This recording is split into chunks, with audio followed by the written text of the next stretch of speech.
This is Phase Ed Music.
This is Phase Ed Music.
You couldn't hear me a minute ago, could you?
They love it when I turn up the bass.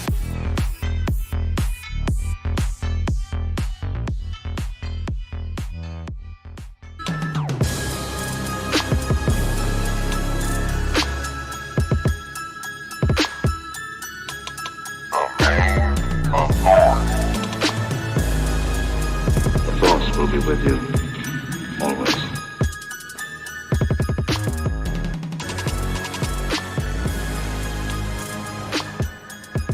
Hey man, y'all sure y'all don't want to like burn one first, man?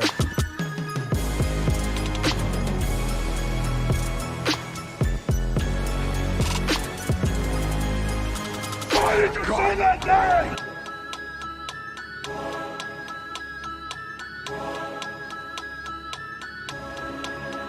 You hear about the cable? What is thy bidding, my master? Ask God.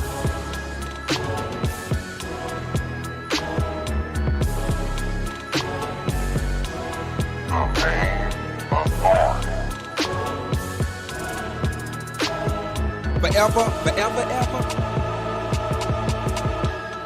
Forever, Yeah. What it do, bruh? What it is, man? What it is, man. You know what it is. We have arrived So let's get it poppin'. Yes, sir. We are in the building. It is your boy, Freddie Roy, the homie Lavis B.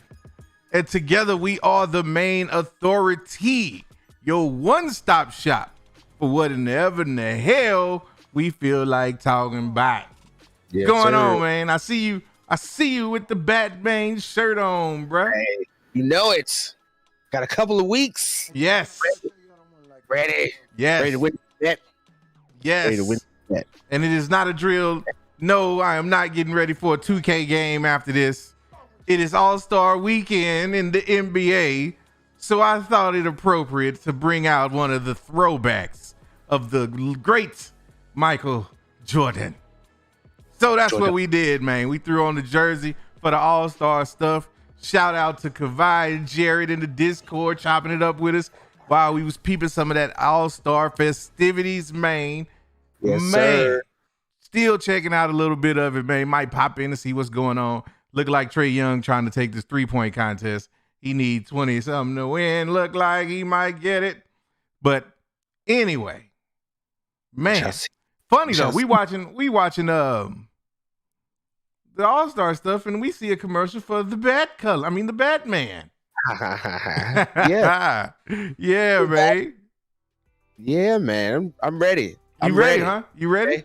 You really I'm ready? I've seen a couple scenes outside of the trailer. I heard my man's voice, how he be talking.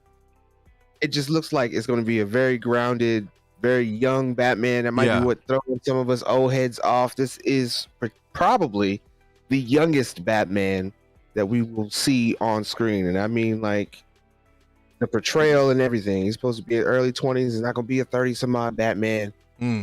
So I'm ready to see that. You know, I've been checking out some behind-the-scenes stuff.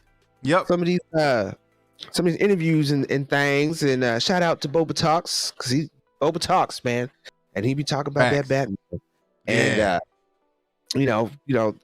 talking about Reeves' take on how he wants to try to portray the Batman is very grounded, like I said. Yeah. But that also includes the villains. So it's kind of interesting that they're lightweight teasing Mr. Freeze to possibly be one of the villains.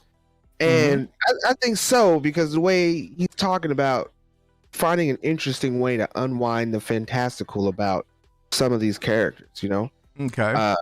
So, I think it would be kind of dope to see a down-to-earth level Mr. Freeze in the future. But they're laying the groundwork now, man. And, seeing the interaction between this young Batman and Jim Gordon, I feel like it's a little more accurate. Yeah. And, some of the steps he's taken to make sure that Gordon is protected, although he might have to use violence, it sounds more like this kind of a Batman. Yeah. So I'm interested to see what they're gonna do. We got till March 4th. That is less than 2 weeks away. Couple of Fridays, and we're gonna be all up in there. You already know me, man. Be up in there in that theater. Oh yeah. I'm up in there. I am going to the theater to go check it out because I want to give it every opportunity to beat me in this bet. I want to give it every opportunity to make me a believer in Batcullen, man. I don't want to have no excuses.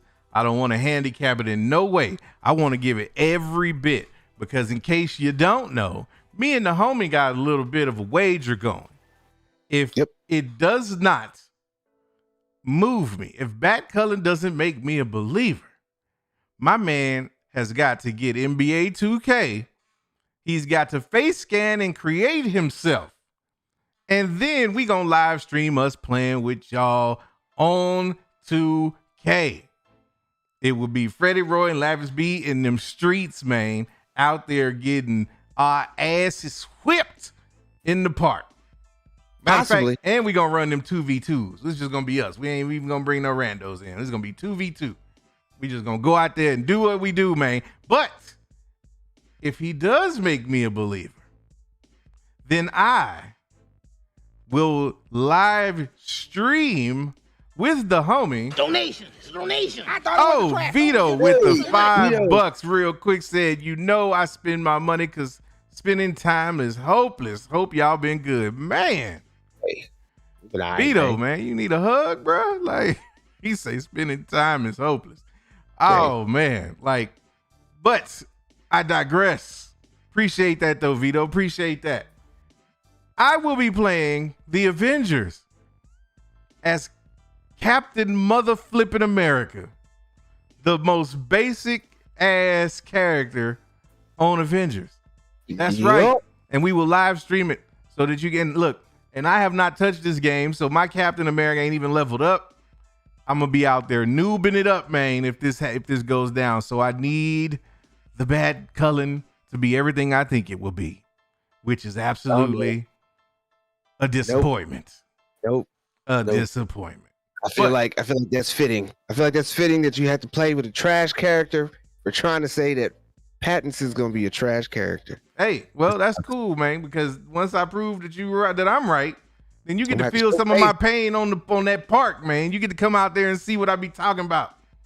You get to see me out there. You get to feel some of that frustration, which is the frustration that same frustration I felt finding out that they was making Robert Pattinson a Batman. Like, who does? You know what? I'm not even gonna do that. You know what I'm gonna talk some good DC stuff. I thought the little plug DC did during the Super Bowl was tight. I thought that was cool, man. They gave us some sneak peeks of some of the Flash stuff, man. You get to see, little teasers for my man, Michael Keaton Batman. Like, they really trying to get you hype about DC, man. And I see them working, man. It's they trying, bro. I give them every bit of the credit for trying. They are trying to get it right. They're trying to do what it takes to not necessarily overtake Marvel. Let's not get ahead of ourselves here, but to be respectable, man, to give people a nice alternative to the MCU, because we do need that. We do need that for the sake of creativity and keeping these shows as good as they possibly can be. What's a little competition but a little bit of help to get you there, man? Yeah, we'll see. We shall see, man. I'm in the back cab of the car when it comes to being on this train that they call DC. Mm-hmm. And we shall definitely see what they're gonna try and do. Yeah, they got Batman up first, and then it's probably gonna be a while before we get anything else good. Aquaman's gonna be a minute. Yes. Can't wait for Flashpoint. You know what I'm saying? Mm-hmm. It's gonna be a minute, but we got in the meantime. What's that? In the meantime, we had that Peacemaker, bruh. Man, I don't know how. I don't know how this happened, ladies and gentlemen, Maynes and Lady Maynes alike. I don't know how this happened, man. Hi, mama. Why? Hey, mama, how you doing? How did Peacemaker make me a fan, bruh? Hey, I want them to give me at least two more seasons of this. Yeah, at least. It's due. Season 2 confirmed. Like, you got to give credit, man. You have got to give credit to number one, John Cena.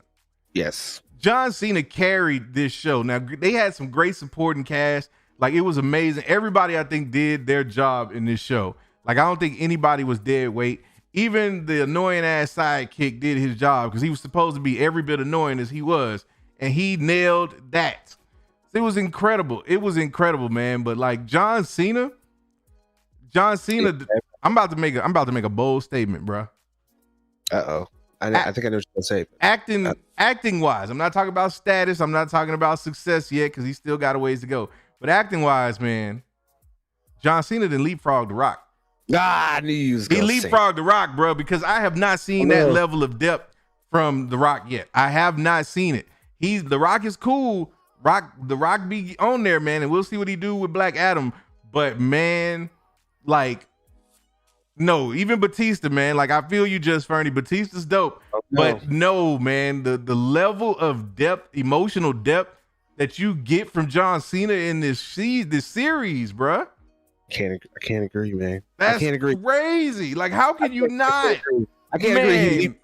I He can't agree that he leapfrogged him, bro. leapfrogged. Because I haven't. You tell me outside of Be Cool, which that was more like Rock coming out and doing something different from a like just a fantastical standpoint. But like Cena one-upped him because number one, Cena gives you every bit the like outrageousness that you get from The Rock in Be Cool, but you don't get that level of emotional depth from The Rock. And like Rock ain't dealing with no complex emotional scenarios, man.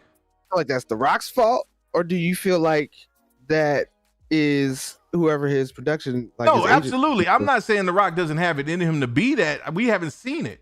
That's what I'm saying. Is I'm not saying he can't, but I'm saying like just looking at the body of work, Rock don't have a Peacemaker yet, in the sense that like a show that is solely or a movie even that's solely focused around him to where he is emotionally like that complex.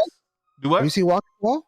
Walking Tall was cool, Tall- but Walking Tall wasn't. Man, look, you could have taken The Rock out of that and inserted any other action star in Walking Tall, bro.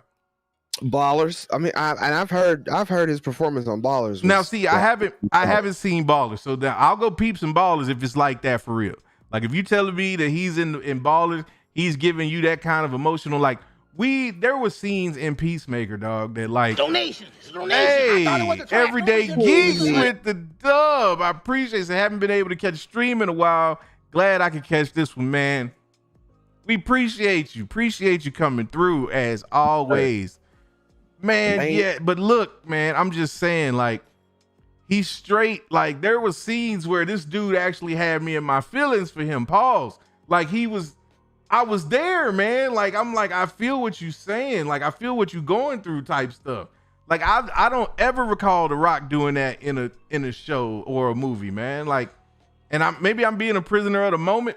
I'll admit, but man, I'm just saying, like, Cena, coming from wanna somebody get who his- didn't even want to give Cena the time of day in this. Like, I Right. hated him in Suicide Squad. He was all right, but I wasn't like, when I heard they was doing this show, bro, I was just like, nah, I'm good. And from the very first episode, man, they got me. Even with the damn intro, bro. Like, when you get the dance Right. intro, you like, okay, like, this something different. Man. Yeah, but yeah, like the intro almost don't even fit the show. No, but it does. it's so But it crazy. does though, because it's so random and it's so off guard, but it's also so on beat for what they do in the show. It's like, Right. because it's almost like you realize that the show is kind of making fun of itself in some ways, especially in like some of the character portrayals and how like cliche it is. Donation. Hey, mama good with the dub. Appreciate it. Thank you. You mama. Man. But that's what I'm saying, man. It's just like, I think it's because I had such low expectations. And you know what scares me about this? And you're gonna laugh when I tell you this. But here's what scares me. Because I'm like, if Peacemaker does this, what happens if the Batman does the same thing? Yeah, see, Because I've got like really low expectations. And like, what if this movie nails it on the way that Peacemaker did? And I'm sitting up here, I'm gonna be sitting up here with a controller in my hand, man, having the food with Captain. No, man, I don't see it. I'm trying to tell you, man. Hey, man. Visualizing it. Robert Pattinson is no John Cena, and I can't even believe I'm saying this right now. Oh man, I'm really? like, I haven't seen it yet. I need to see it. John Cena did an awesome job, and you know what I'm saying? If you feel like that because of John Cena in Peacemaker, the only thing I can say is he had a great director behind him. Yes. And James Yes. Gunn. Matt Reeves is a great director as well. Yes. Well, I'm gonna try it. I'm gonna do my best, man. Look, I'm not gonna go in and hold anything against it. I'm gonna do my best to watch Twilight off, man. When I go in there, I'm gonna be like, he won't be Batcullen. He get his name when I see the opening credits. It'll be Robert Pattinson when the credits start. I'm gonna be like, all right, Robert, you either gonna remain Robert or you going back to Batcullen, bro. Like, right? It's one of two ways, man. It's one of two ways. But Well, Peacemaker was dope, man. Yeah, he's gonna change your mind. Peacemaker was awesome, and man, I mean, besides John Cena, I felt for just about almost everybody Yes. that was on the team, man. When they took Myrn out, I think Rev said he's on episode 5, so you should have seen. So yeah, when that happened, and then the way the finale went, I try not to spoil it for T-Rev because he's on 5. But the way the finale went, and there was some tear jerkers, there was some funny moments, there was some moments, there was a whole bunch that they packed into the end. And then the very ending. I'm sorry, T. Mute. Spoiler warning. Okay. You might want to mute on this part, okay? And I will be like this. Plug your ears, man. Plug your ears. But the ending, the very, very end, where you get Care Bears on the left. Oh yeah. Man on the right, and then you get Momoa and Miller. Which is very. I mean, I'm glad. I knew we was gonna get there, but I'm glad you brought that up because that was very interesting for me for multiple reasons. And number one, it kind of confirms what universe, if you want to say that, it lives in, or does it though? Or does it though? Kind of, right. Because there was no Batman. No Batman. And we all know that the sticker that was on the journal was for the Michael Keaton Batman, I believe it was. Or no, it was for the Christopher Nolan Batman, I think. So it's it was like and that was something that they pointed out was the sticker that was on his diary was for, I think, the Christopher Nolan. It was either the Christopher Nolan or the Keaton Batman. Don't give me, I can't remember which one, but I know for a fact that was the case. And people were asking about, well, then wait a minute, what universe does this live in? Well, then when you look at that, you're like, well, hold up, wait a minute. Like, are we in was that a different universe? Okay, so at least on the cover, right, the Wayne emblem, they have Wayne on there. So I mean, so that's kind of ambiguated. You know what I'm saying? No, now, I feel you. I'm not entirely sure if we've seen this iteration of the Wayne emblem though. Okay. So looking at that much, kind of, like I said, it's ambiguous. They may pivot and they can go one or two ways with this. Like now, apparently, Pattinson's Batman is supposed to be in his own universe. Okay. So it technically shouldn't have any ties, but I think that they're just being cool and playing it safe because it is the first movie, and I feel like that's something that can always change. But what they're doing with the Batman in the Flashpoint seems like it would make the best sense for it to be connected to that. Yeah. To that Batman. But I think even in that, and I've been thinking about this. Okay, so like with Flashpoint, I think we're kind of stuck on the fact, we're getting Keaton back. He's supposed to be like a Nick Fury. Yeah. You're gonna get Ben Affleck's Batman, but this is his last one off, so it can't be that Batman. And so I guess we're trying to settle on maybe it being because he's also in Batgirl, the new Batgirl they're making. So like they can replace Batman with Batgirl, and then they have Supergirl. So they can pivot that way, but that means either we don't have a replacement new Batman other than Keaton, who's not really going to don and suit that damn much, if you ask me, or they're going to try and pivot and bring in Batman Beyond. Like that's the only thing that's trying to make sense based on looking at the kind of things that they're doing. Either that, or we just get a brand new iteration of Batman. Period. That we're not even thinking about because we're stuck on these two possibilities. Right. But like I said, the Wayne emblem on there, I'm not sure if we've seen this version, and it does look kind of close to what they use in the Nolan Batman, but like tweaked a bit. Got you. Okay. So yeah, because I remember seeing that, and I was like, no, that's something to kind of pay attention to. But then when you get the cameo at the end, it's like, oh well, okay, which I thought was dope. Like I thought, again, bringing it home that way because I totally unexpected, didn't see that coming. And it was just kind of like the cherry on the sundae, man. Like that was like, okay, see, they know what they're doing. And the thing is, and thank the maker for James Gunn. Because James Gunn might single-handedly be pulling the DCEU out of the depths of wherever it's been. He just might. You know what I'm saying? Like everybody was wanting the Snyderverse. I was one of them and everything else. But we might be able to chill if James Gunn is going to be able to kind of like usher in whatever this new phase is gonna be, and I think it's all just gonna shepherd us into getting shaken up when Flashpoint drops anyway. So it'll kind of it'll reorient everything once that movie drops anyway. I feel like we got actual comic book like play, screenplay here. It's what I feel like. Even though Peacemaker's kind of only one, and Vigilante, they have uniforms, costumes, whatever. Mm-hmm. I feel like he dumbed it down a bit from Suicide Squad, because like Suicide Squad to me is like the ultimate live action comic book iteration that you could get. Yes. Period.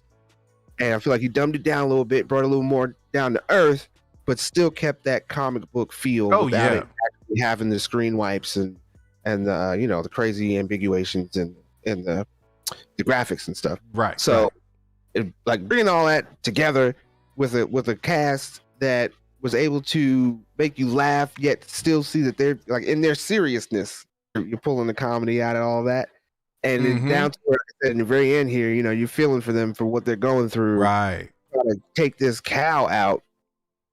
It's crazy. And you know what I also liked about this finale?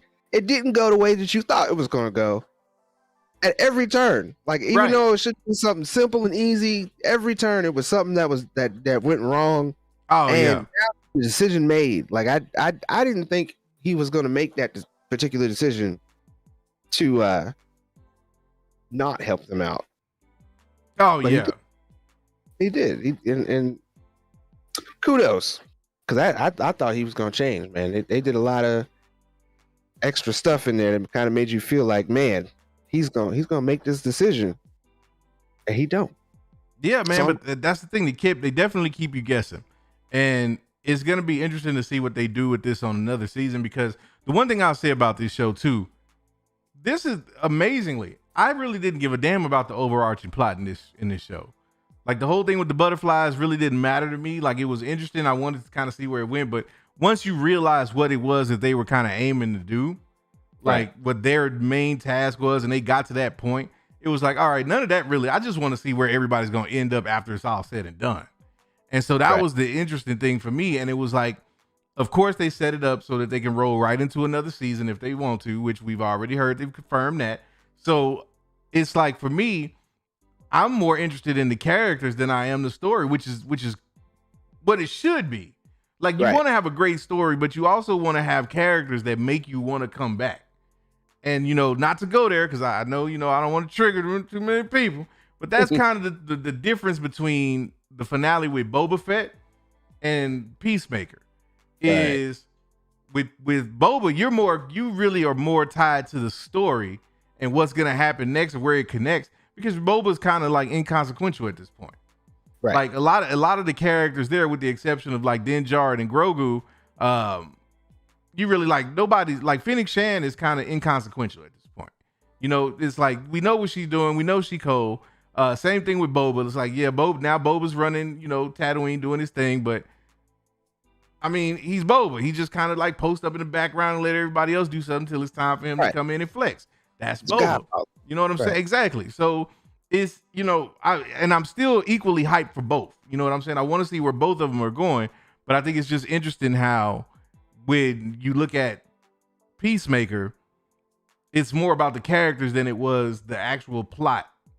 And then with Boba, it was more about the plot than it was the actual characters, which is why I think we got like Din Djarin popping up and owning 2 episodes of a Boba Fett type show. It was like, well, no, it's not about it being about Boba. It's more about what Boba's involved in and where that's going, type thing. So it's just cool, man, and interesting to see how like different writers and directors kind of take that approach on storytelling, man. And as long as it's good stuff, we here for it, man. We definitely here for it. Facts, man. I'm like down with that all day. Can't wait. Season 2 confirmed. Wonder how long it's gonna take for them to make it. And before we pop off of this topic, Out of Bio coming out, telling all. Yeah, man. I wonder where that's gonna go in the entire continuity. To be honest, it's gonna be it's a very interesting wrinkle, because what I'm hoping doesn't happen is I hope they don't pull the whole typical like it's a huge deal in the finale, but then by the time we get to season 2, like Wallace already cleaned it up and it's not a thing anymore. Like I really hope they don't do that. Like I really want them to explore kind of this idea of her being investigated and to a degree in season 2, because I think it would be interesting to see Peacemaker kind of be forced to change in ways that he wasn't really wanting to change. You know what I'm saying? It's like, I want to see that. And I want to see him kind of now have to adjust to like this PC society to where it's like, nah, you can't just be like the unapologetic asshole that you've been. It's got to switch up. So yeah, it's going to be interesting, man. Yeah, most definitely gonna be interesting. You know what else I think would be interesting? What's up? This is completely left field from what we've been talking about. It might be even new for what we talk about on this channel. Uh-oh. But speaking of Super Bowl, apparently Dr. Evil had a 90-second spot. Yes. And he was doing that for the card and everything. I'm not trying to advertise for it, so I'm not trying to Yeah, exactly. Commercial. But it kind of sparked a very interesting question about Austin Powers franchise and whether or not Austin, Michael Myers will probably come back and try to do an Austin Powers reboot or a sequel, and do a fourth. And in this airspace, we already had Bill and Ted. They had their reboot or whatever the case, their sequel. Yep. Which kind of needed though, to be honest, because it was kind of open for that franchise. Yeah. But Austin Powers is kind of timeless in a way. But I kind of had a little spin on it. I want to know what you think. I didn't see Austin Powers in that 90-second spot. But what I did see was a bunch of Dr. Evil tropes. So I want to know, how would you feel if they didn't do an Austin Powers, but they soft reboot or soft bring us back, whatever you want to call it, and do a Dr. Evil movie? Solo Dr. Evil, maybe throw in some Austin Powers, but the inverse. Instead of always seeing what Austin Powers is going through, you see in almost entirety what Dr. Evil's trying to go through. Because apparently he's got to save the world in order to take it over. Which is what they through the trope was in the commercial. So like, how would you feel about that? Because it got Scream already. They're doing it. They're doing it. Well, what do you think? I got a hot take for you. Oh, cut the music. Turn this fan on. Keep it cool. I've never seen a single Austin Powers movie. Nope. Not one. Just never really watched them. I've seen bits and pieces. I know the characters. I know some of the jokes, but I've never watched it like all the way through. I've seen the end of one, but yeah, man, I'm kind of like, when I saw the commercial, I was like, oh, so they bringing this back? Like, does this mean they're going to be doing a reboot for him now? Like, I was wondering because, yeah, like, I'm still I'm still trying to figure out how I feel about that. Like, haven't. I just never watched it, man. So like all the memes, yeah, I get some of them, but not all of them. No, I missed it. Yeah, it's a lot. It's a lot I missed. You don't know about pancake and a waffle, or no cigarette and pancake, blunt and a waffle, no bong and a blitz. Mm-mm. And there's just no pleasing cue, man. Like, how you not know? I never watched them, bro. I never watched it. I never watched it, man. All right, people. So you know what this means. You know what this means. I'm pretty sure. It means in the very near future, we will have to do Austin Powers watch parties. Facts. And we will have to get the main here, Freddie Roy. Maybe that'll be down the line of one of them Perp Life watch parties we be doing, man. Yeah, shout out to the Perp Life. If you don't know about Perp Life, pop over to that Patreon and find out all about it, man. We doing events. Matter of fact, we got a little Perp Life town hall right after the show. Right after the show, yes. Going in and talk to the people, see what's good, man. So if you got that Perp Life, come holler at us. But yeah, man, we was in there. We did the first of the Black History Month movie night with the Perp Life people. Yep. Austin Powers might have to end up something we do coming up in March or something like that. Perhaps. We'll have to work that way up in there, because you got to see that. Yeah, man. And then look, I got to tell you. So pivoting real quick, it's All-Star Weekend, and so I'm watching. I got one of the little screens on the deck here with it on, and I see Cole Anthony. Now, for those of you who are NBA fans, Cole Anthony is a young and up-and-coming superstar who is the son of a former NBA player, Greg Anthony. And my man is doing a dunk contest right now, and he had his pops come out with him, and my dude was doing this little dance, and he's about to dunk in some Timbs. He changed out of his tennis shoes, and he's putting on Timbs, bruh. Yes. He about to dunk in some Timbs, I guess. Yeah. Is that impressive? Like, I mean, Maybe it's impressive for all New Yorkers. I mean, yeah, I know. I'm saying, right? Like, that's a New York thing, like, for sure. But I'll be impressed for sure. Like, from a difficulty standpoint, like, if you able to jump the way like some of these professional athletes jump, did the Timbs make a difference? I mean, slightly. You get a little raise. You know, wearing boots. Period. You know. So yeah, I mean, I guess, man, maybe he run it. Now, look. Now, here's what's crazy. He better not land wrong. That's the how thing. would your ownership feel how would your coaching staff feel if you bust your ankle up Try to tell because you. you dunking in Timbs? I'm just saying, I don't know, man. That's the impressive part. That's the impressive part. You know what I'm saying? Not the lift. It's not even the dunk. Oh, you see, he got his pops jersey on and the whole nine. I see. Look at him. I see. He got his pops finna hold the ball. Okay, man. Like, I see what they doing. But yeah, man, like, they wilding out here. Hey, it's 2022, man. Yeah, it is. He got some showmanship in him. I know that much, man. I know that much. Most definitely. But you know, speaking on down the line, speak on it. We got a lot of things coming, and unfortunately, we got to wait longer because this was supposed to come out next month. Yep. Now we got to wait to that other month. It starts with an M. Yes. Before we get the Multiverse of Madness, man. Oh man, yes. They've been promoting the hell out of that too, which obviously so, but I have a feeling, man. I have some thoughts about Multiverse of Madness.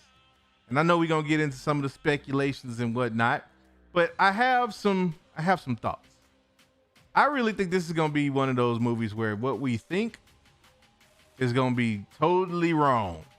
I think this movie is gonna be something way different than what we all expecting it to be, man. I see everybody got theories about it, man. They saying it's Wanda's gonna be the main villain, or you hear all kind of stuff about who might show up and who's rumored to be in the Illuminati and all of this, man. I think this movie is gonna be on some stuff that none of us know nothing about.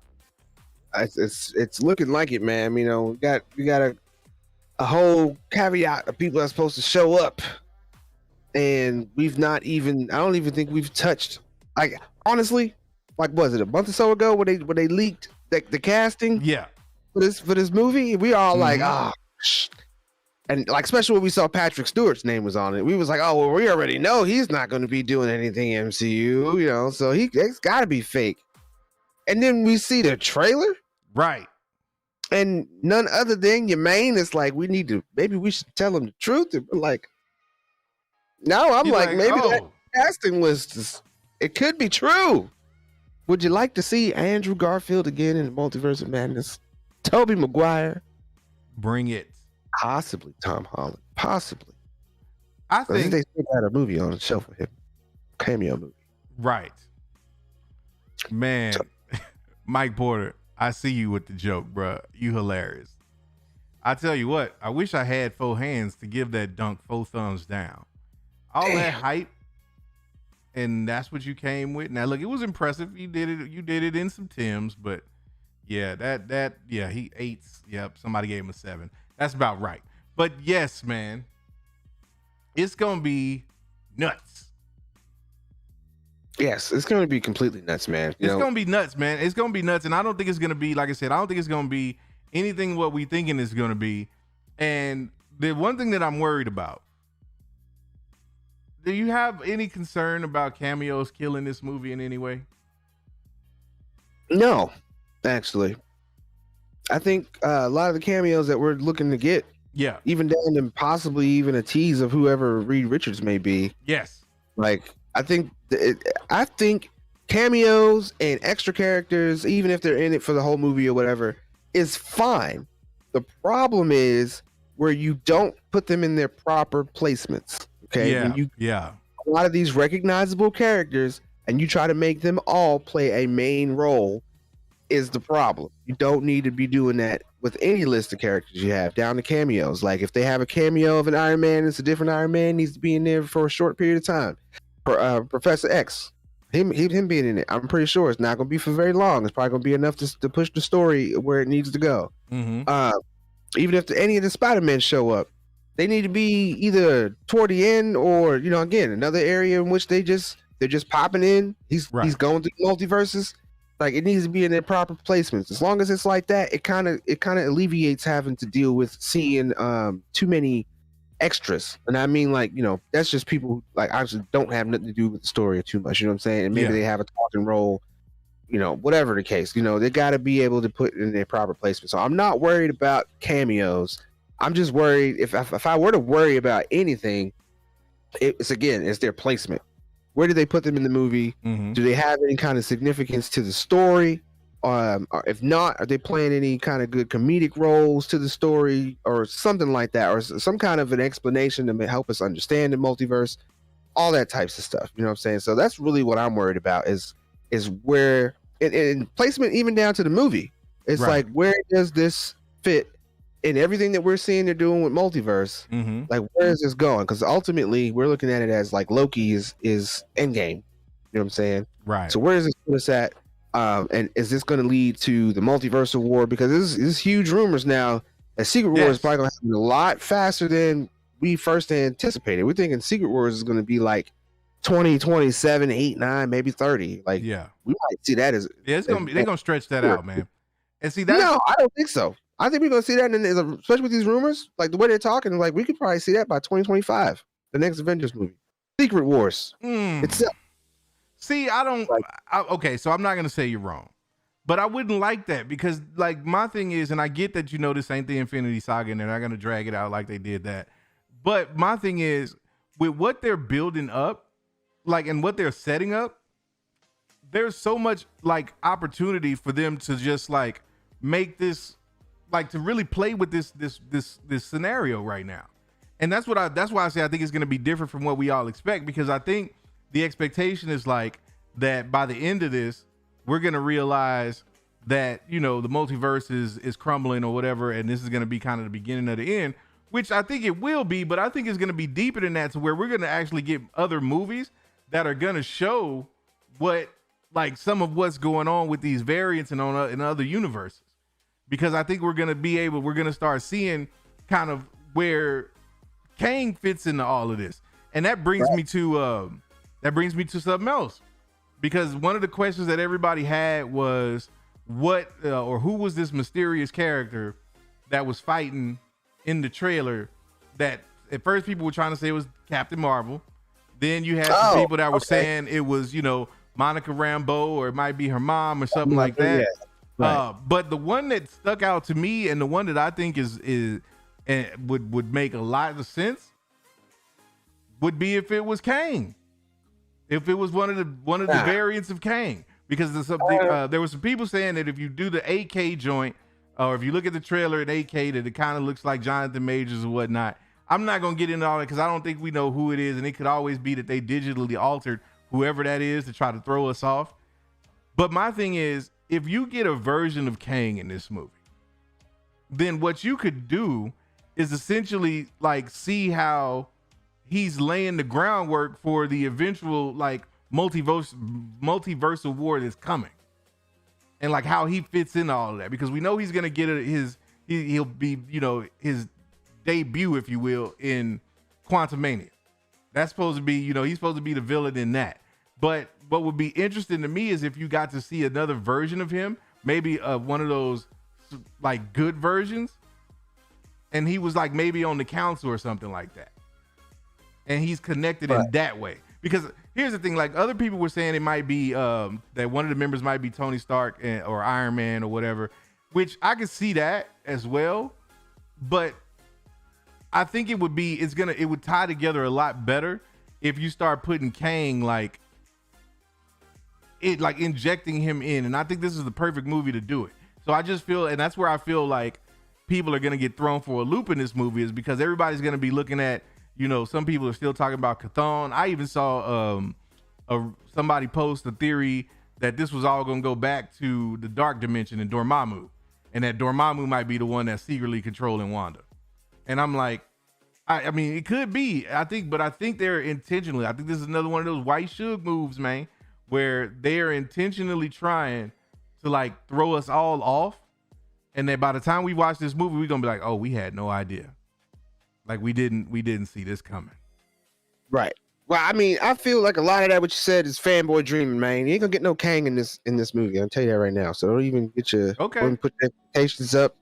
It's just not gonna happen. I feel like more or less what we're gonna get in this movie is gonna be the explanation of the multiverse and why certain things are in place.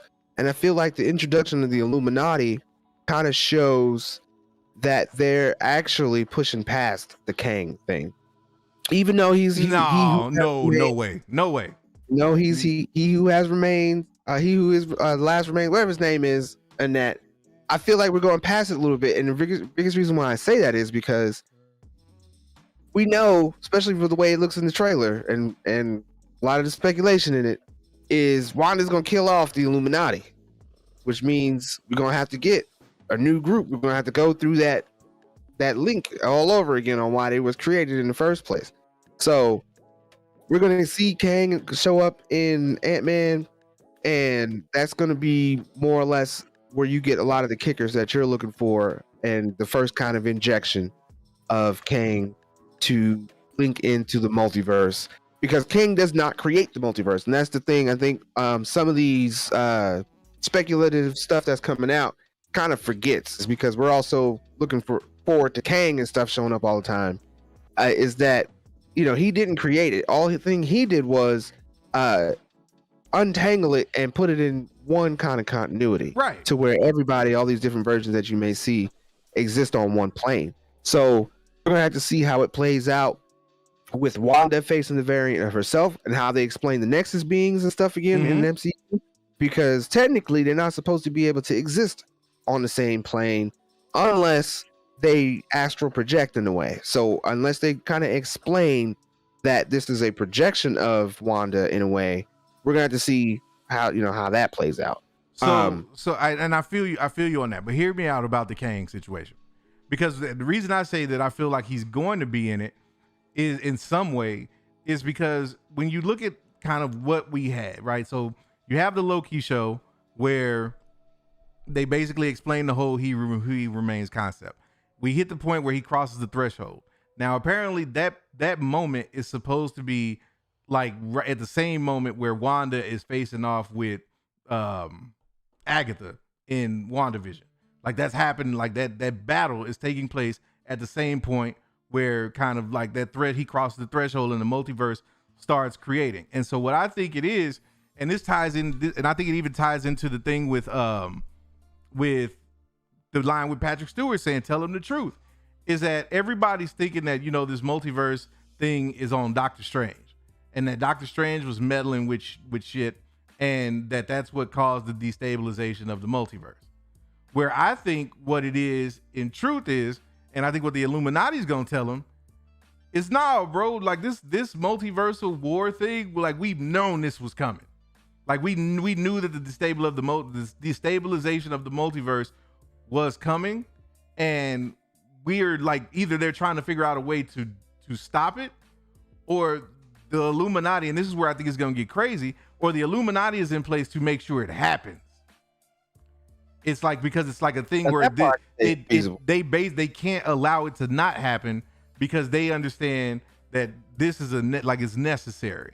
And that's where Wanda, and this is where I think things are going to get crazy, because I think what's going to happen is, this is the point where Wanda is going to start, like you said, she's going to wipe the Illuminati out, which again is going to throw everything into chaos, because now you're like, well, wait a minute. So now that threshold got passed, so we're now basically charting uncharted territory, and all of this stuff that's happening, so we think, is unfolding now in a way that's unpredictable. Nobody knows what's happening except for Kang. Now, granted, there may be other people that come down the line and know what's up, but I think that's where Kang is going to fit into it, because I think what we're going to find out is like how He Who Remains was talking about, there's versions of him that are way more evil and whatnot. I think that's going to be the reveal, is that whether he's I'm not saying he's the cause of it destabilizing, but that he, like, Kang is playing that angle to where it's like he's basically infiltrating and doing this in order for him to be like the supreme power. Like, he's wanting to, like, multiversally dominate, just like He Who Remains mentioned at the end of Loki. And that's what we're going to be. And I think that's what we're going to start seeing, starting with this Doctor Strange movie, is how he's basically playing chess and everybody else is playing checkers. And I think the Illuminati might be hip to it on some level, but not necessarily. And I don't think it's going to be some reveal where he's going to be the enemy. And I think when you get this movie, it will be Wanda. And it will be like Wanda will be the actual villain of the movie, but we're not going to understand until the movie's over that, like, everything that Wanda is doing is a part of what is leading up to this multiversal war. Because what I think is that the TVA and that explanation that we got was BS. That this whole thing about the multiversal war that took place before, like, they know this is a cycle. And I'm thinking of it from the standpoint of, like, even though Jonathan Majors, He Who Remains, said that they crossed the threshold and he didn't know what was going to happen next, I think he was telling the truth, but he still had, like, it was kind of like that Matrix Oracle type stuff where it was like, she didn't know how the end of the Matrix was going to happen at the end of Revolutions, but based on her theory of, if I do this and if I do that, then I'm going to basically take an educated guess and say, here's where we going to end up. And I'm basically going to achieve whatever it was I was trying to achieve, which was peace between the humans and the machines, and using Neo as the conduit for that, or what have you. And I think that's what He Who Remains was doing, was saying, okay, I'm going to do this because this is going to facilitate the cycle that's going to end up basically him saying he wanted to escape, I think was BS. I think he understands that this is the way it had to go in order to keep the cycle moving. And now it's going to destabilize. And that's where we're going to see, okay, now, like, everything's messed up. And I think it's going to just, it's like, it's convoluted, but I think it's going to make sense when you see, once we get to the end of this movie, you'll realize that, damn, I can he's agree with some of what you said. I can definitely agree with some of what you said. But again, you ain't getting no Kang in this. And if you do, the only version of Kang you might get, which would make the most sense, especially since you are getting America Chavez, would be Iron Lad. That would be about the only version of Kang that it would make the most sense coming out of this, based on some of the characters that you're seeing that they're trying to make main characters. Which is still kind of feed into your Kang theory, but as far as getting that evil version that we usually see in the comics, I don't think we're gonna get. No, I don't think you're getting that. No. When I say Kang, and that's the thing about it. When I say Kang, I'm talking Jonathan Majors. I'm saying Jonathan Majors, one of the variants, and it could even be, like you said, it could be Iron Lad. It might be, just a good guy version of him or whatnot. I'm not saying though that we getting the full blown Kang the Conqueror though. No, because they're not gonna throw that kind of a hook. They're not going to do that in this movie and swing it that far left. No, not at all. But I think you'll see, so I'll say it this way. I think you will see Jonathan Majors in this movie, and that he will be playing a version of himself, meaning Kang, and that will be the thread that kind of connects all of this. Because the thing that keeps getting me is, like, we understand kind of where this is going. But the one thing that they haven't necessarily tied together, or that they are trying to make it a little too obvious, is the idea of, like, Loki and the events of Loki basically being the catalyst for everything else that we're seeing. Like, with No Way Home and what Doctor Strange was doing, that all of that, like, basically what they're trying to imply is none of that happened before. Like, all of that stuff that's happening is happening because there was a change in the cycle when Sylvie killed He Who Remains. And so I think that is where they're throwing us, like, they're trying to throw us off the scent, because I don't think that's the case. I think, no, that all of this stuff did happen in some level before. What I'm saying is, I don't think we've gotten to the point yet where things actually get out of whack to where it's like, right. And so now I think everything is still going according to plan. And that's what the Illuminati is going to try to explain to Doctor Strange, I think, in this movie, is that No, like all the stuff that you see it is absolutely correct, but it's necessary. And I think him trying to fight against that and then Wanda basically wiping them out is going to be the point where it's like, okay, well now this thing then got all the way out of hand. And that's where Kang swoops in and it's like, oh, well, there's my cue.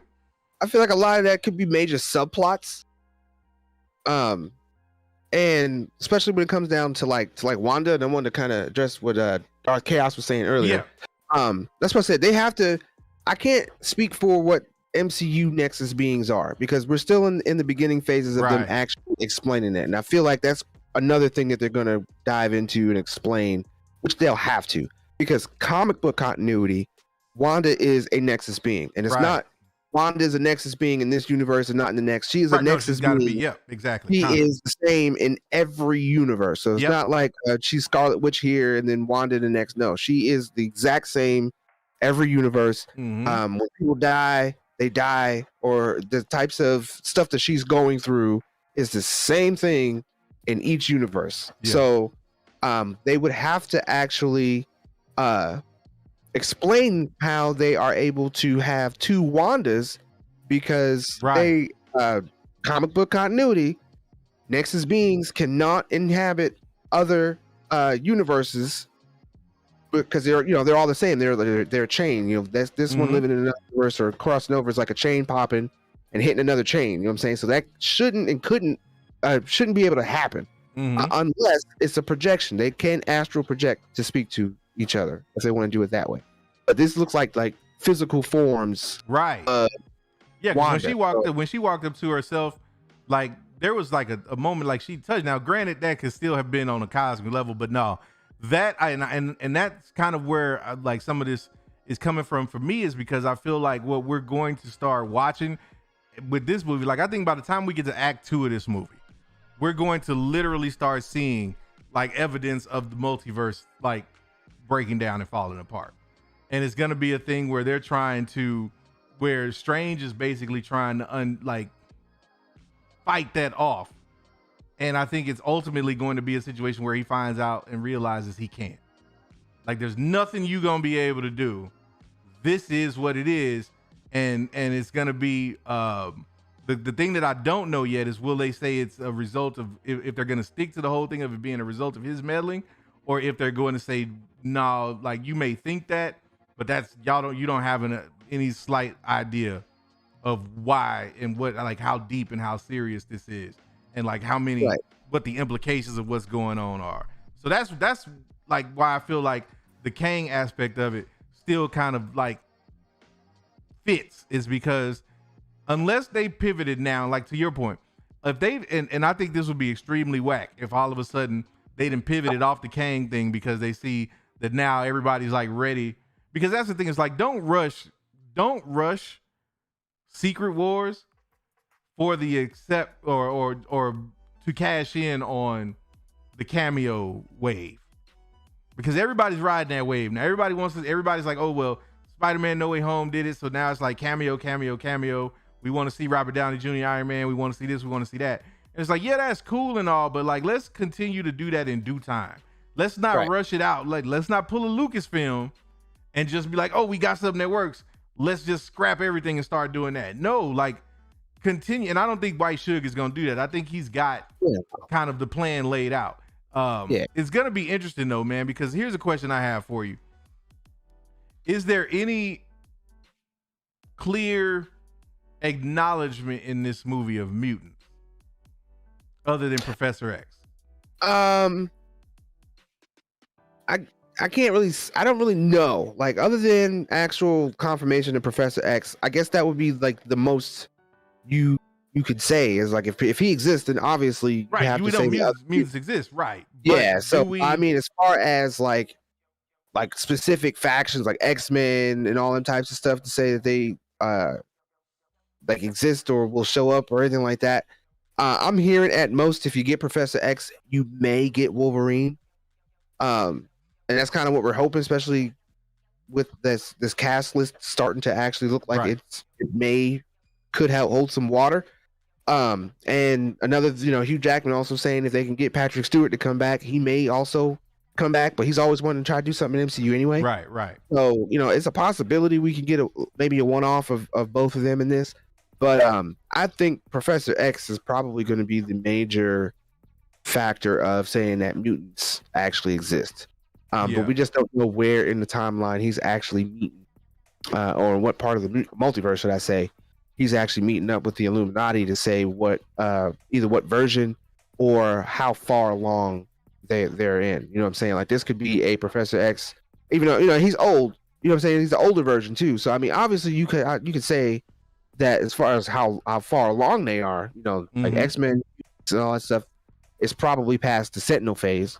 I would say that much. Maybe past comic book Bishop coming back and fixing things. But yeah, I don't know if we're going to get any other kinds of confirmation as far as mutants go. Like, Professor X is pretty much it. But I can say, as far as maybe the Illuminati crew goes, we know we got Professor X. And shout out to Emergency Awesome, because the way he did some of his pictures and videos, you can kind of see a couple of other people who are sitting down, and there's a few empty chairs. Yes. But Mordo, he looks like he's kind of walking in on the upper right to take that chair. There's going to be a female that's going to be on the Illuminati, so this could be a little different, because as far as I know, at least the first iterations of the Illuminati, they were mostly men. If ever, I don't think there's any ever a woman on it. So we know the MCU Illuminati is going to be a little different. You got Professor X, and then another one looks like it could be Black Panther, a version of Black Panther. Right. Now with the way it kind of was blurred out, mm-hmm. it's obviously not going to be Chadwick Boseman or T'Challa, that version of T'Challa. It could be a Michael B, or it could be like Michael B playing a version of actual Black Panther that is T'Challa, or it could be Killmonger, but a version of Killmonger that actually is worthy enough to become Black Panther, not the one that we've seen that was killed in Black Panther. So that version's gone, and we'll probably get another version of that. And as far as the other two, now notoriously you got the Fantastic Four. Reed Richards is usually on there. And with them doing the Multiverse of Madness, if we got Patrick Stewart, there's a good chance that we could possibly get, and I'm probably gonna butcher his name. I think it's Owen Gruffud, the original dude who played Fantastic. Reed Richards, the original dude. Yeah, from those movies. We could get him, but they're starting to push heavy again on John Krasinski. Yep. Possibly getting a debut role. So we can keep looking for that, and then for the last person could either be Iron Man, or it could be Black Bolt. We may get a version of Black Bolt. Now, if they do Iron Man, then that would kind of feed into the rumors that you're going to get your boy Tom Cruise. If they do that, because they have the Ultron, the Ultron robots walking him in, and for them to have Ultron, you would probably have somewhere in there where Iron Man, maybe a multiverse where Iron Man actually didn't create an evil version of Ultron, and so therefore you got him on there. Or they could just be a residual where he was on the team and he's not anymore. They kept the robots, or he he helps from the outside, whatever the case. And then if they do Black Bolt, I think that would be completely interesting, because after that trash of an Inhumans TV show that nobody ever wants to acknowledge, they could bring back that dude. Like, I didn't have no big issue with the guy, but with the actors, the story just. But they could bring back that version. But they have rumored super long time ago that Vin Diesel would want to play Black Bolt, and I think for a physical form of Vin Diesel, he would be perfect to play Black Bolt, especially with the fact that you don't have to hear him talk. Like, that would be the number one thing. I'm not sure if they've been beefing him up and letting him learn sign language or something in the meantime. That's why we ain't done it yet. But I think who you think would be more interesting for them to put on the Illuminati as a whole? Would it be Black Bolt or Iron Man? I think it would be Iron Man, and the reason I say Iron Man is because, number one, it's somebody that like the normies automatically identify with, and seeing like the Tom Cruise, and that's what I mean. I think I said RDJ earlier, but seeing Tom Cruise's Iron Man would like really freak people out. Now, the one thing I'll say though about this the Illuminati I don't trust nothing about that part of that trailer. Like that, I feel like was specifically set up to throw people off the scent. I think the only thing that you can take as a certain is that Patrick Stewart is going to be on the Illuminati. I don't think anybody else that we saw up there, even the Mordo or whoever that was walking, I don't even think that person, like, I'm like, no, because I've seen and I know how white should get down. You ain't fooling me no more, bruh. I know how you do. I'm like, nah, they CGI some stuff. Like, they trying to because even that last chair to the far left, that does look like, everybody was like speculating. I'm like, that looked like T'Challa, like a Black Panther suit. But I'm like, nah, man, they're not gonna do that. Like, I'm not saying that they wouldn't, but that's not like that whole scene when we see it in the movies, it's gonna be completely different. It's gonna, like, they'll all be sitting up there. That little space that in the front of Strange that looked like it would be a gap for the professor's chair will be filled with either another chair and professor on the end or something like that. I'm telling you, because I just feel like that's going to be, they're gonna set that up as if the Illuminati is going to be like the bee's knees, and then Wanda going to wipe their ass out. Right. Wanda's going to wipe them out, because I think that's what they're, what the focus, what's basically going to happen is, I think by the time we get to the end of this movie, in my opinion, I think we will realize that Wanda has been manipulated by somebody or something. And so that, like, they've taken this whole idea of her finding her kids and they've twisted her mind in order to serve their purpose in some kind of way. And so I think that's what, we'll see with Wanda. But the question I have for you, you get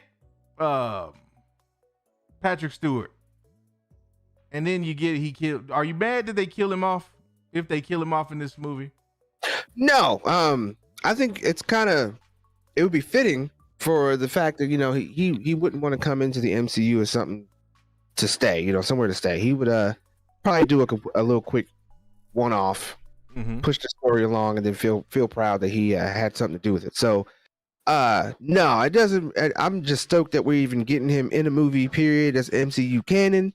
And, just to kind of relive X-Men in a better light, and if he winds up getting wiped out, what I'm really hoping is they're trying to say she's going to kill everybody in the Illuminati.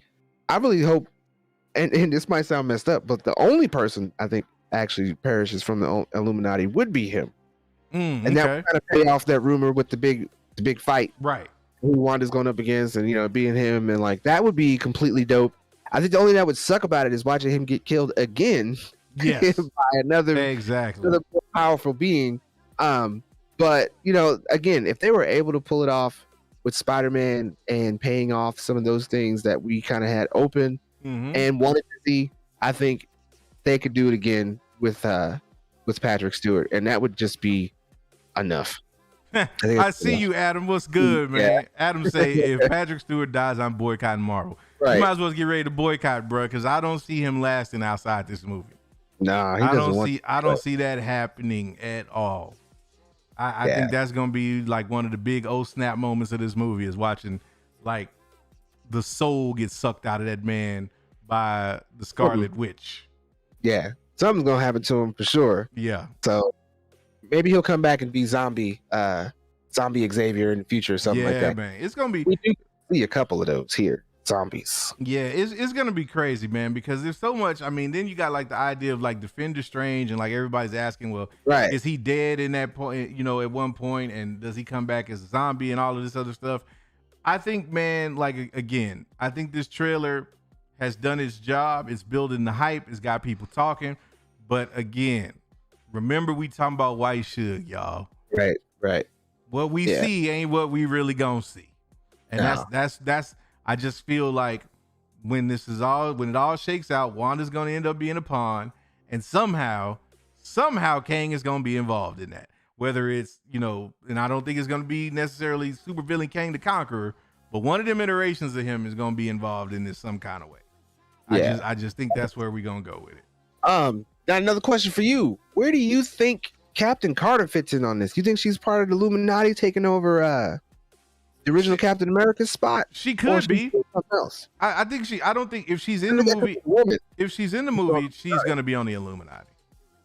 I think That's if, what I think if she's in the for movie, real. she'll be on the Illuminati, and it'll just be she'll be on that. Now that's a good question though. Do you see them killing her off like that? Because I don't see, and that's why I kind of agree with you about the Patrick Stewart, Professor X, being the only one that gets murked. Because I just don't see somebody like Captain Carter getting wiped out. Because there's so much they can do with that character going forward, and I think they realize that. And they, and I don't think they, and that's another thing too. I don't think they would let T'Challa or any version of Black Panther get killed on screen. No, they wouldn't do that. They wouldn't do that. They wouldn't do that. They don't do that here. No. But now there are other people who are. It looks like they made an Illuminati more like a TVA type thing. So there are other people who are there in that particular space, not just robots. So I think whatever she's covered in blood and all that type of stuff, it's just her running through, right?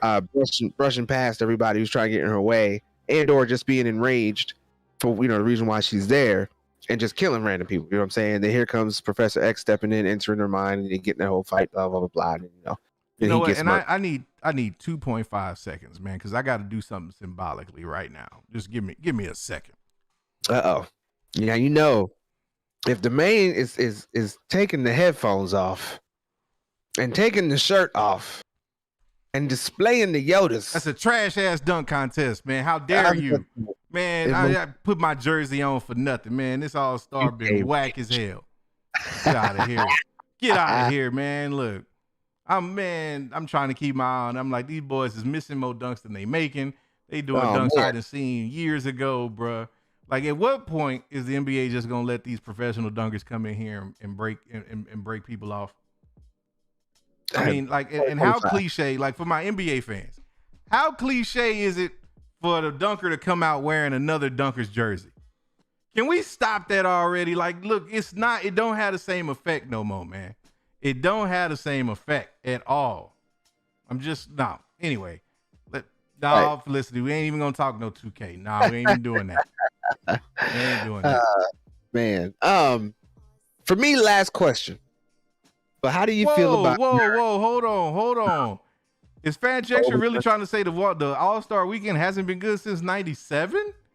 Oh man, what you been watching, man? Like Vince Carter in 2000 want to holler at you, man. Aaron Gordon and Zach LaVine for 2016 want to holler at you, man. Like, bruh, boy, like, man. That's how you know he ain't been watching. Nah, man. It's all good though, man. Look, I'm just saying, but nah, bro. They just trying to get you started. He's trying to get you started. He said you wasn't gonna do it. Nah, we're not gonna do it. We good, man. I'm good. You see, look, I got my Baby Yoda shirt on. I'm over here chilling, man. We good. Right. We good right now. We good. We fine. Especially about the next thing we're gonna talk about is definitely something you want to get into. Yes, most definitely. Last question for me on this Multiverse of Madness is, again, how do you feel about America Chavez? It's a brand new character. You ain't seen nothing about it. Don't know nothing about it as far as MCU goes. Do you think they can pull a Peacemaker and make us care? Nope. Absolutely not. And I'm gonna take it a step further. I have a feeling America Chavez is gonna kill the idea of the Young Avengers. Oh, really? Because why? I just don't see it. Now, again, I know very little about her from a comic standpoint, so I'm not gonna sit here and try to perpetrate. But coming into it as an America Chavez normie, I don't see it yet. There's nothing in this trailer that makes me go, that's something, or that's somebody that I could see doing some things in the MCU. No, it's just, and the thing about it is, it's not just her. With the exception of Kate Bishop, none of these young characters really do it for me. Like, in the sense of like, okay, let me see a Young Avengers movie. I don't want to see none of these little kids. Like, they're not, and it's not that it's because they're children. It's that they're not compelling enough. You know what I'm saying? Like, you got those are big shoes to fill, man. And it's like, look what happened to the Eternals. Now, granted, the Eternals was a different kind of movie. I get that. But it was, that ensemble type deal, man. Like, you got to have you got to nail that, and you got to give us characters have to be like, we have to care about those characters individually for it to really click like that. And I just I don't see myself caring about America Chavez by the time it's all said and done. It's just, it feels like there's going to be so much going on in this movie that she's going to be kind of an afterthought other than her ability to create portals. It's like she's going to be like the MacGuffin almost. It's like, what I don't feel like they're going to make her complete spotlight. They're going to be one of those, like you're saying, she's going to have her moment elsewhere. This is an introductory thing, another way to throw in a character and say, hey, this is your next, like you said, Young Avenger character. And I don't know, maybe when they finally get to doing the Young Avengers, they'll play on that. Or what you're talking about now is the fact none of them have actually had any kind of real screen time for any of us to care. Especially Falcon and Winter Soldier, where they brought in the grandson. The grandson. Yeah. You know what I'm saying? Like we get to see he exists. He might be cool, but we don't care. Right. You know what I'm saying? We didn't care. We forgot about that already. Wanda's kids, they had a couple episodes, but they're supposed to be 8 by the time we get to so who knows? I hope so, because I don't care about them two kids. Oh yeah, they're supposed to be at least teenage, middle teenage by the time they get brought back. Yeah. So we'll get to see a little bit of that. Then we got Kate Bishop. Hawkeye was very much. I think Kate Bishop's probably the only Young Avenger that's had more than enough screen time to make you at least want to care. And I feel like they placed that they did that perfectly, because she's going to be probably the only Young Avenger that doesn't have any real powers. She's just all skill. So we'll have to see how they decide to do Young Avengers. And I think America Chavez will probably be something that can help make that a team thing. But no, I agree with you. I don't think that this movie is going to be the movie that makes you completely care. I would say maybe get you interested, because they're saying that the second version, the more evil version of Wanda, is like kind of chasing after her to get her power, so she can be able to try to find her kids and whatnot. So maybe we'll feel for her however they decide to bring her in on that end.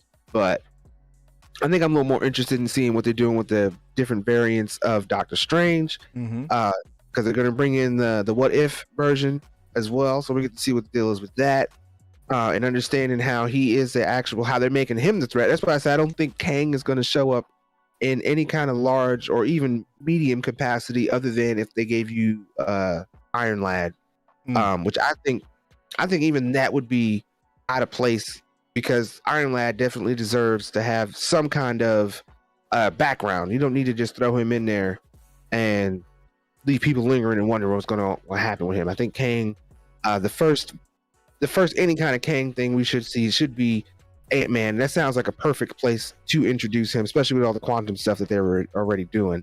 You could get almost every version of Kang that you're wanting to get in that movie, and it be more significant than trying to cram it in what they're trying to explain with the multiverse in this. I'm telling you, man, you're making sense, but I'm just telling you, I feel like somehow Jonathan Majors is going to be involved in this movie, and it's not, and it may be in a small role. It may be in a small role from the movie standpoint, like. He may get like donation. I thought it was a clap. Player 2 with the $2.99 says, I think America Chavez is gonna be the next Ghost from Ant-Man and Wasp. Be ready for her to be a supporting character in the future, but not much more. Maybe they can develop her into a Falcon, but not quickly. I mean, possibly, yeah. I can't help but just have this attitude of just say kids. Like, I just don't care, man. Like, it's just, that's how I feel. Like, I'm like, man, kids. Like, it don't matter. They don't matter at this point. And I'm not saying that they won't. Like, I'm sure we'll get to a point where they'll play an integral part. But I'm like, you know what? Get me there, man. Get me there. Because, like, we just ain't there yet. Like, I don't really have much of an interest in any of them. And one thing is for sure. There's going to be a ton of rumors and speculation going on before this movie come out, man. And I'm going to laugh at all of these theory crafters that be dropping these videos as they always do, that come out dead wrong. And it's funny because it almost feels like they've even given up on trying to track that shit.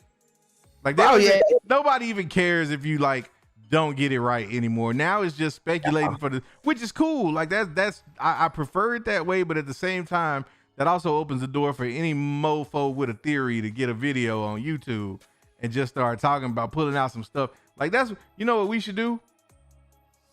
We should do a video about why a Meteor Man cameo makes sense in Multiverse of Madness. Hey, I'm down with that. We should do some research and make that happen.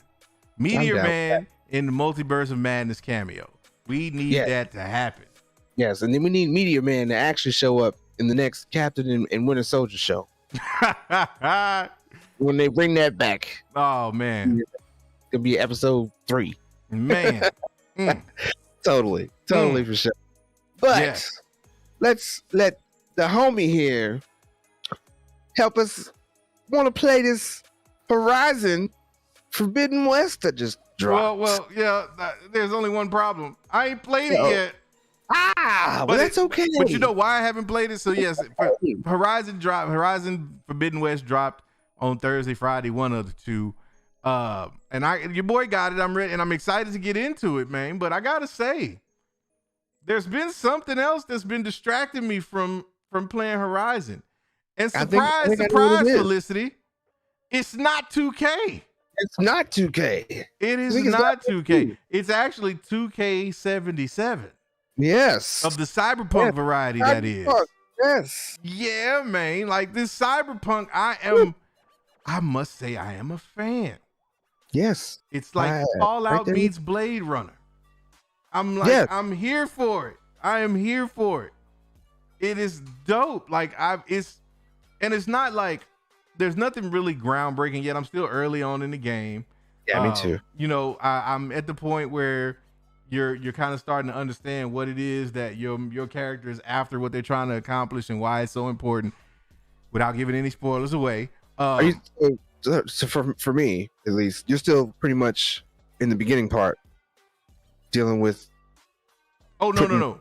So put it this way, without spoiling anything, you and your sidekick, y'all done already figured out what it is, and like I'm at the point now where I'm well beyond that initial job they had. Okay, I'm well beyond.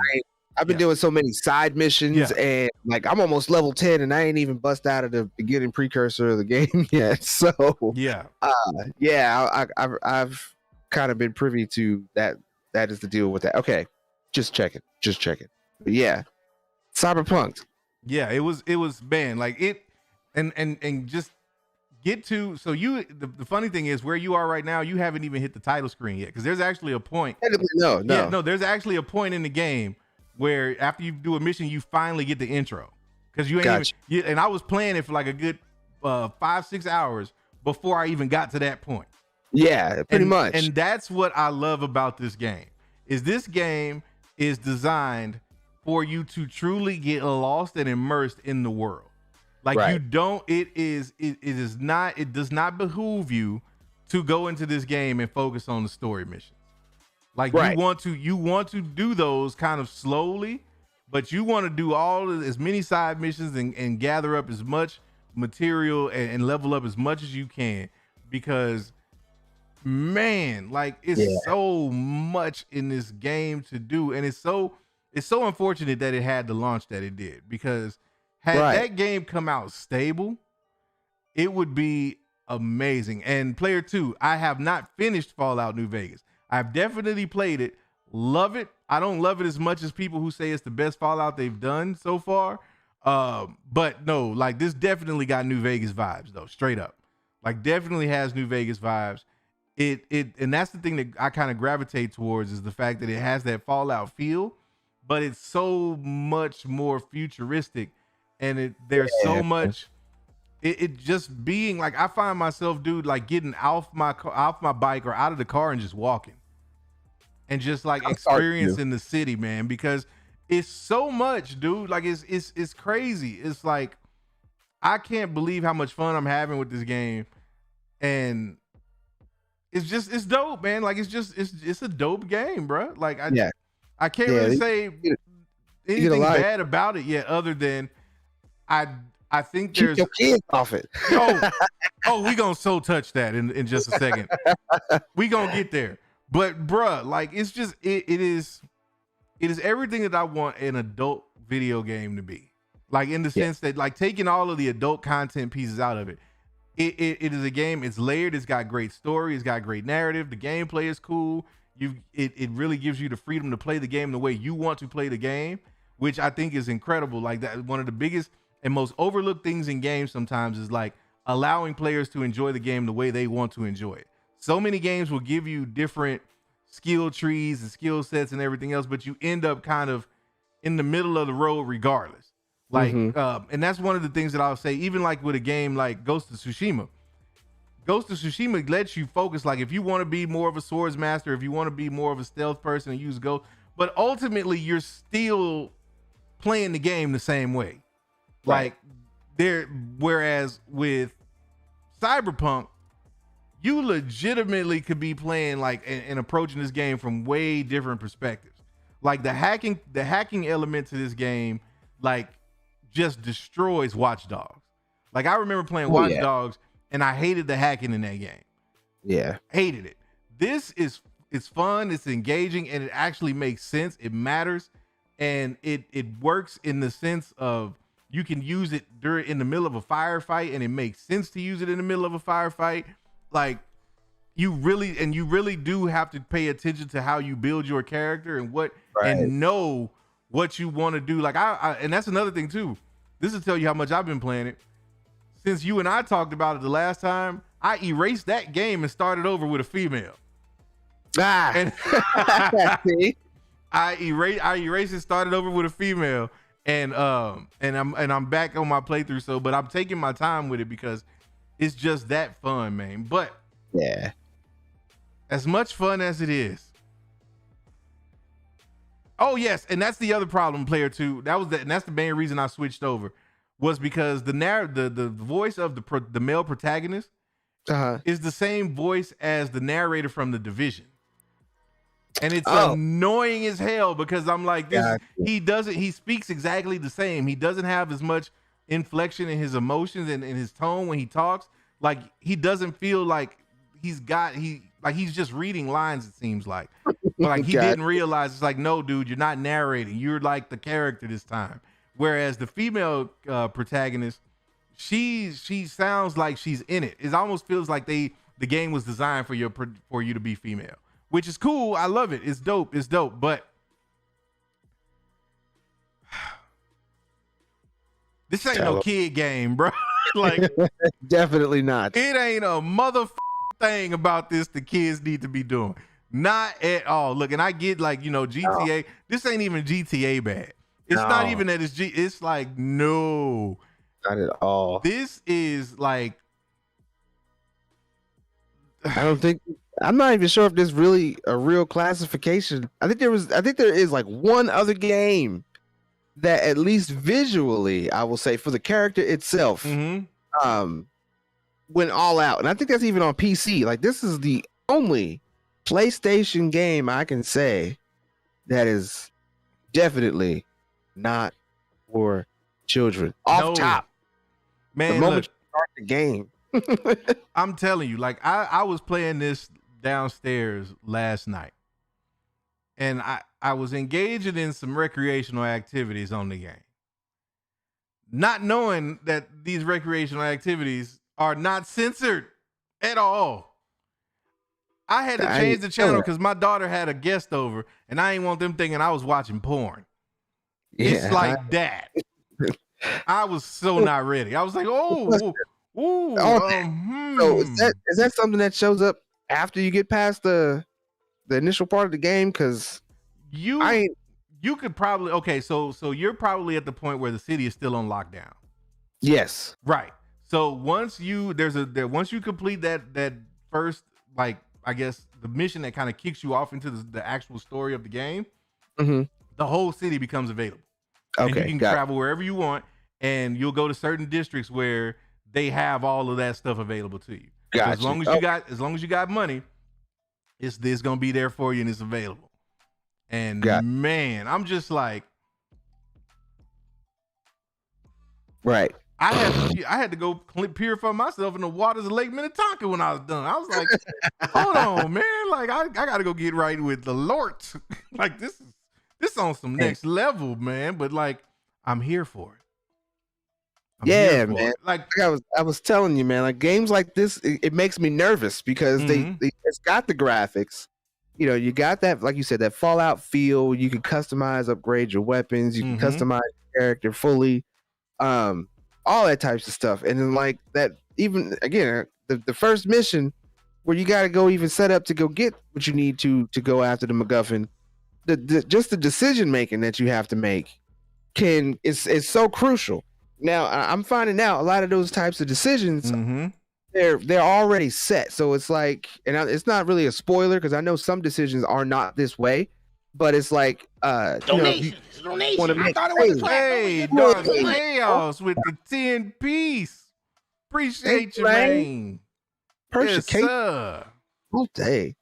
But yeah, like the decision making in this game, it's like, wow, like do I want to go this way, that way? Well, how will this actually determine the rest of the game?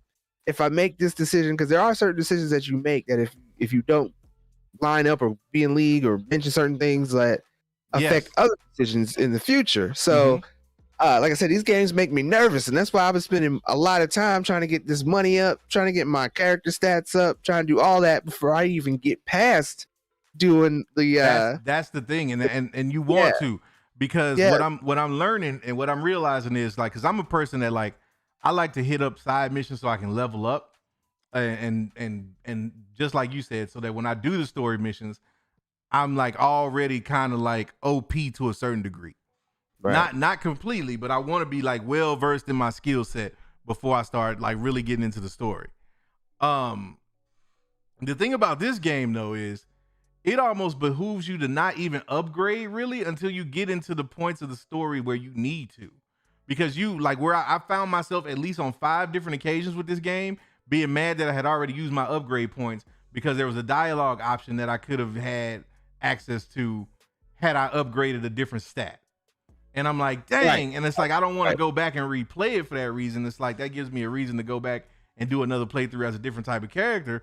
But at the same time, I'm like, okay, now I'm learning, like, I don't necessarily need to go spend those points right away in order to be competitive in the game and kind of hold my own. And it's fun because you spend, like I've been playing the game now, I want to say at least 10 hours.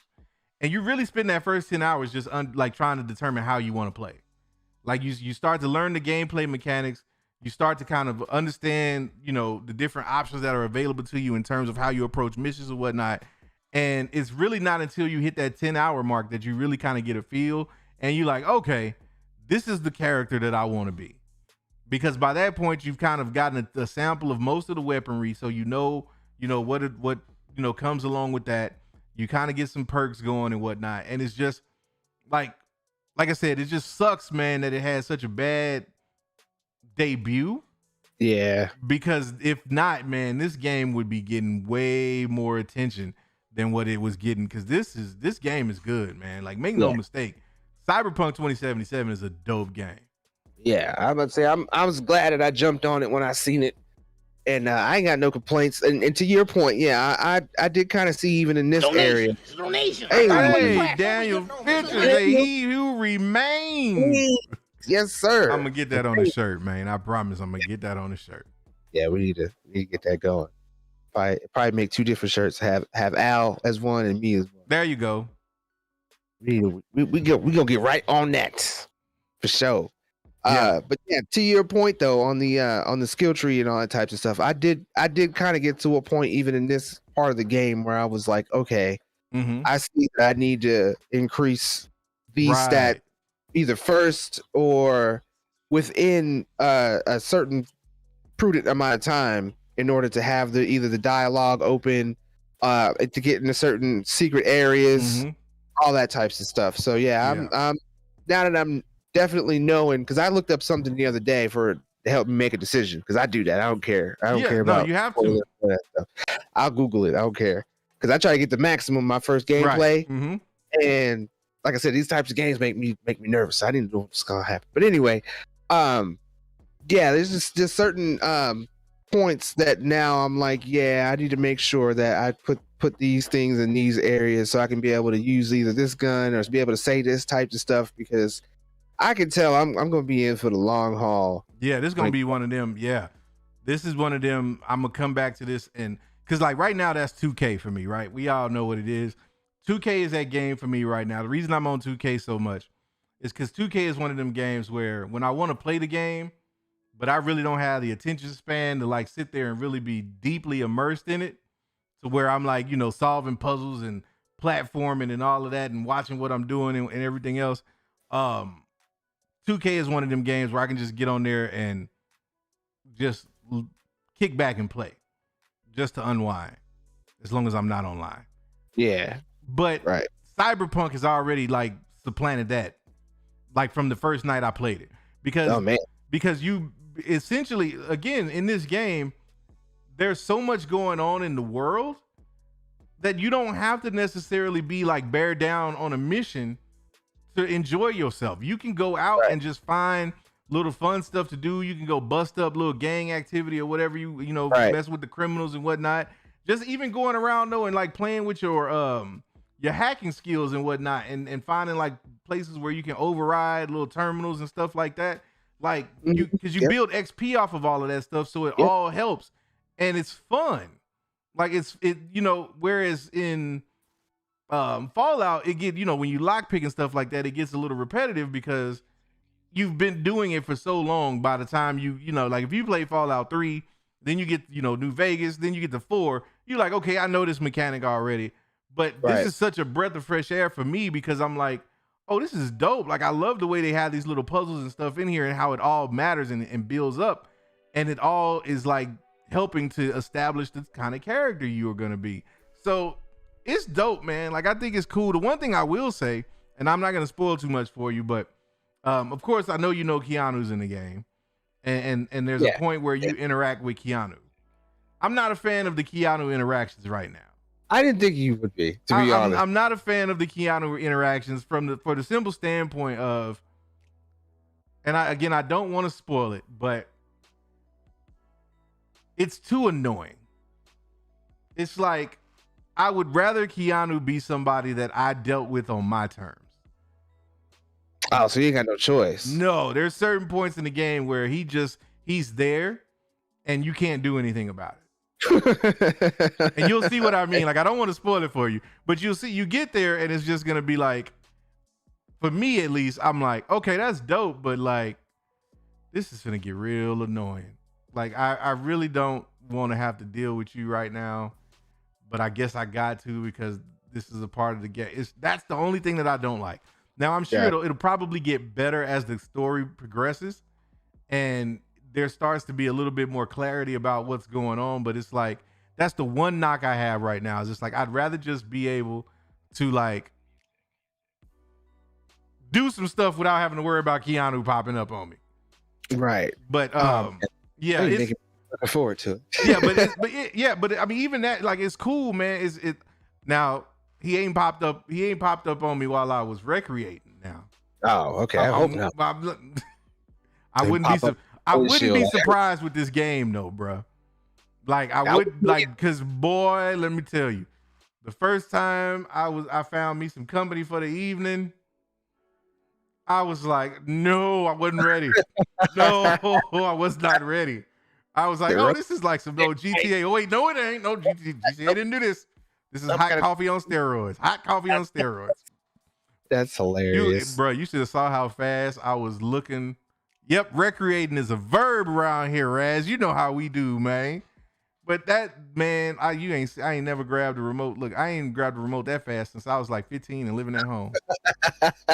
I was like, it's game. Change the game. There's something on TV I gotta catch before it turn off. Yeah. But yeah, man, definitely highly recommended, man. Cyberpunk 2077. Right now on PlayStation, I think for the next month or Till so. March. Yeah, Till- you get a 5-hour demo, so you can actually in the game. The whole game is unlocked. So if you wanted to try to run through the whole story in that 5 hours, you can apparently. But I would pick it up, check it out, get it for free. If you like it, it's on sale for $25, I think, right now. So it's half price. Yep. Definitely worth the pickup. Definitely worth the pickup. I'm glad that I got it. Like I said, I ain't even looked at Horizon Forbidden West yet, and I'm hearing great things about that. Hearing really good stuff about that, but I just haven't. I'm gonna try to do that this evening, maybe. Well, we passed the evening. It's nighttime now, but we'll see, man. We'll see what it's like once we get through with the perp lives. Oh yeah, we'll probably come back on and talk about it again in the next show once my main figures all that out. But what I'm hearing about Horizon so far, it's bigger, fatter. They've expanded on the story. It kind of picks up right where the other one ends. And they've got a lot of the graphics look a lot better, so it looks like it's at least optimized for the PS5. Yeah, it looks. I was watching a video on YouTube where they were doing kind of a comparison between the PS4 and the PS5, just showing what the different versions look like. Every version of this game looks good. I'm gonna say that every version of this game looks damn good. But that 5, man.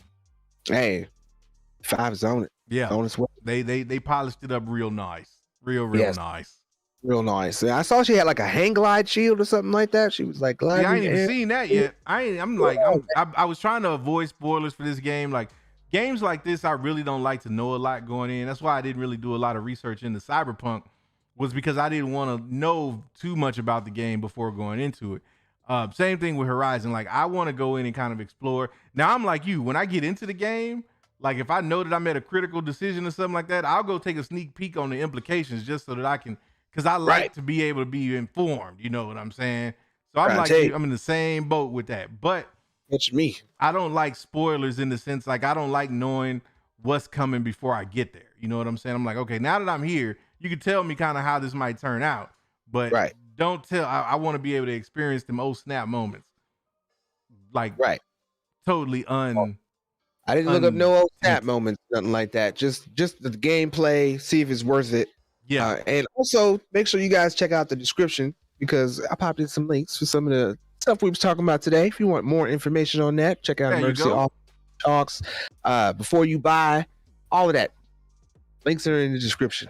Yeah, man. Look, we trying over here, man. It's just us two, man. It's just us two. Like, we got a lot of collaborative help as well. Shout out to Just Fernie. We did that last thumbnail when we had Santa. You know what I'm saying? We get some help. I'm not gonna try to say we do all of it, but it's just us. And shout out to all of our ambassadors on the Discord. Everybody, Window, Kavai, you know what I'm saying? Felicity. Everybody that be holding it down on the Discord, we appreciate you. Yes, sir. Most deaf. But if yeah, you're man. a lover of Darren Wood, she is also on our Discord now until she decides to blow up and make her own, but she will always have a home on the main authority. This is fact. This is definitely all facts. Check us out, man. Check us out. Mm-hmm.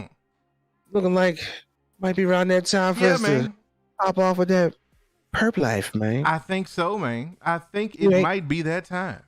Right. If you ain't part of the perp life, if you ain't on Discord, man, you know what you're doing with your life. We're gonna be doing a lot more perp life, upper level stuff in there. So if you initiated, you on Star Wars and all that stuff, that's great.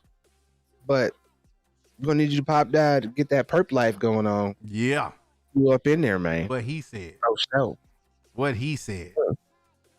Hit you with the sauce, with the facts. Yes, because I feel like I ain't said this in a while.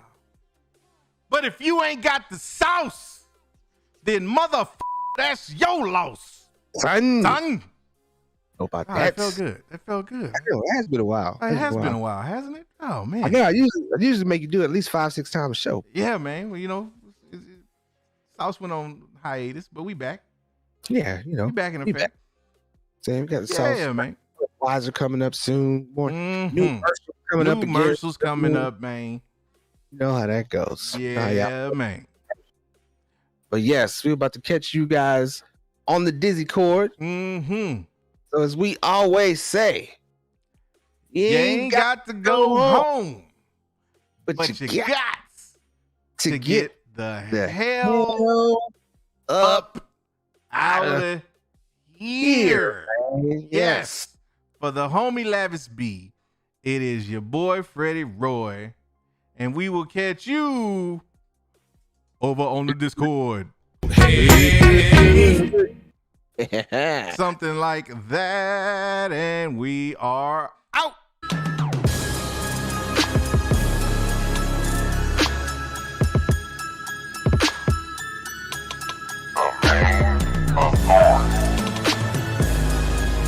The Force will be with you, always.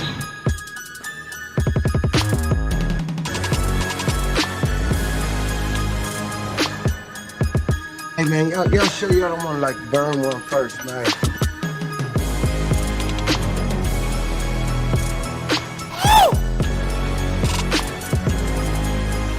Why did you say that name? Ah, my chest. My bloody chest. You hear about the cable? What is thy bidding, my master? Ask God. The chicken.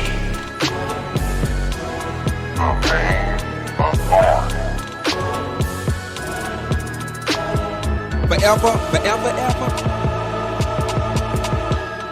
Forever, forever, ever. This is the way. This is the way. Why did you say that name? This is the way.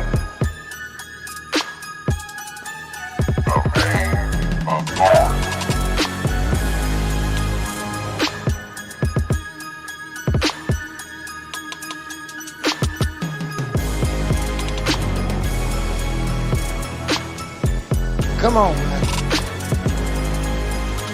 I am a god. Hey man, y'all sure y'all don't want to like burn one first, man? Come on, man.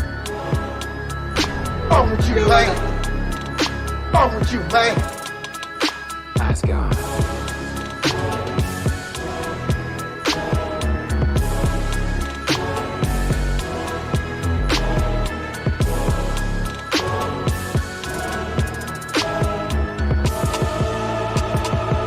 Be careful what you wish for, Parker.